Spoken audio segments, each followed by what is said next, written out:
Hello, music fans. I was just thinking about how great of a year 2024 was for debut albums in metal, rock, and prog music, so I wanted to make my top 10.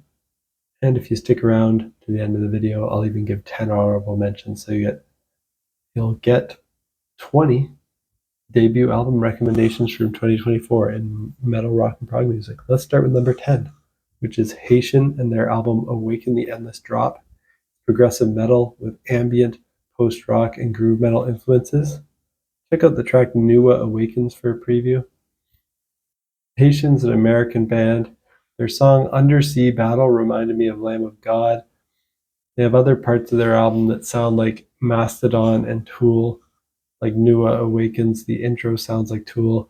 That's my favorite track. They have an excellent blend of influences that make a fresh, unique sound for them. They also have a 16.5-minute prog epic called Goddess in the Machine on this album. If that sounds good to you, check out Awaken the Endless Drop by Haishen. Number 9, I have Quantum and their album Down the Mountainside.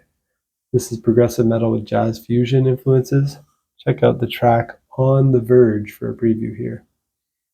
Quantum is a Swedish band. Their vocal sound reminds me of the Mars Volta, Karmic Juggernaut, Enclosure in Moscow. So kind of that high pitch kind of singing. Actually, the lead singer, I think, of Karmic Juggernaut was recently announced as the new lead singer of Thank You Scientist, I believe, if I recall correctly. So kind of like that vocal style a little bit as well. And the music on here ranges from progressive metal to classic sounding prog rock to jazz fusion to singer-songwriter acoustic rock. Really great variety here. And the song The Hive Mind and the Cockroach has a guest feature from Richard Henshaw, a guitarist from Haishen. And the song Moths and Leaves has a guest feature from Tom McLean, the former bassist of Haishen.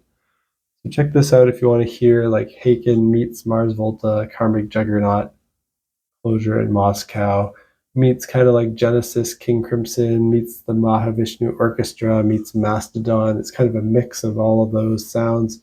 Great variety. It's Quantum with Down the Mountainside at number 9. And at number 8, I've got With Sails Ahead with Infinite Void. This is post-hardcore with progressive metal, alternative rock, and math rock influences. Check out the track What If I Fall for a preview. With Sails Ahead has great female vocals with both clean singing and harsh screams. They're a great American band. The clean singing is in that emo style that was popular in the mid-2000s. If you're a fan of Hail the Sun, Idola, Paramore, Rollo Tomasi, and Svalbard, I think you'll like this. It's kind of like a mix of those bands. Very much the type of post-hardcore that I like, which is the fast guitar post-hardcore stuff. Check out Infinite Void by With Sails Ahead. At number 7, I've got the band Mur, M-U-R, with their self-titled album. And this is progressive post-metal. Check out the song Heimslit for a preview. Mur is from Iceland, and if you're a fan of like the ocean and Cult of Luna, even with some Sigur Rós vibes in there, definitely check this out. But also a lot of like big wall of sound type stuff like Devin Townsend is in here. Really enjoyable debut album by Mur at number 7. At number 6, got Neal Morse and the Resonance with No Hill for a Climber. I wasn't sure whether to put this down as a debut album, but I guess this is his first album. Neal Morse has made a lot of albums, but this is the only one with this band called Neal Morse and the Resonance. So I guess I'm going to count it. It's symphonic progressive rock.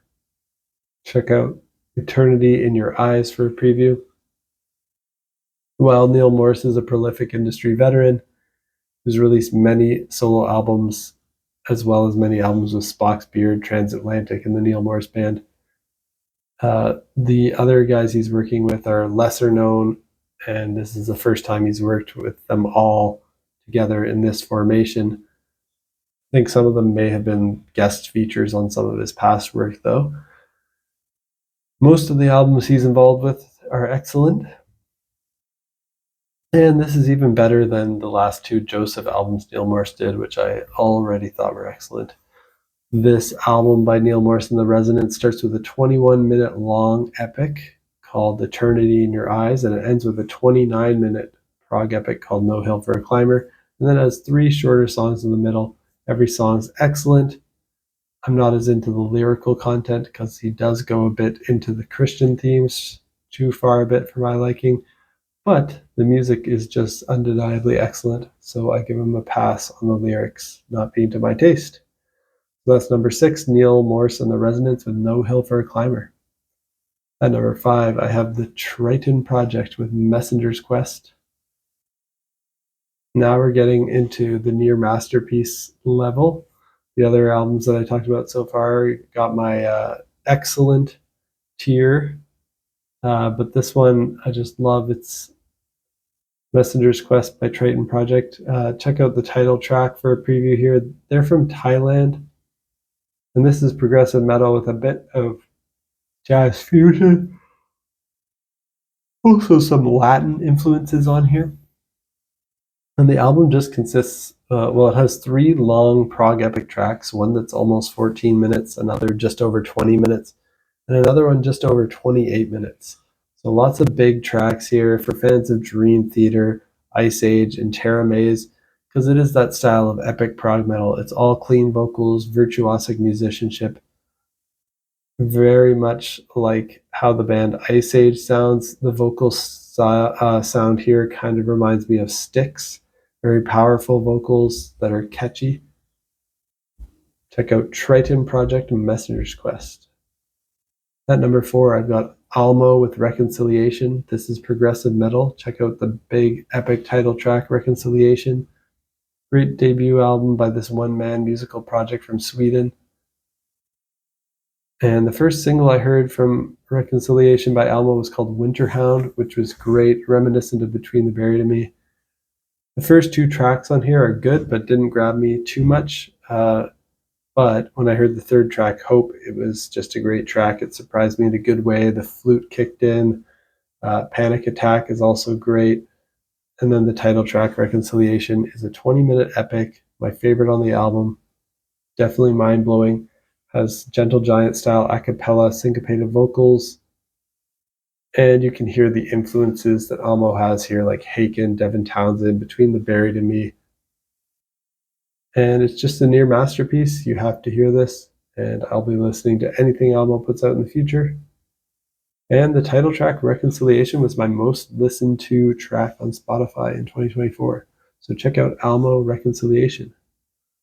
At number 3, I've got my favorite metalcore album of the year by Better Lovers called Highly Irresponsible. This is metalcore with mathcore, southern metal, post-hardcore, and hardcore punk influences. Check out the track A White Horse Covered in Blood. And they're an American band. Better Lovers formed in 2023 after the dissolution of Every Time I Die. So they're a super group featuring members formerly of Every Time I Die, and then featuring Greg Puciato from the Dillinger Escape Plan on vocals, as well as Will Putney from Fit for an Autopsy. So if you're a fan of Every Time I Die, you're going to like this band. It sounds a lot like them. But then, of course, Dillinger Escape Plan fans will also like this with Greg's involvement.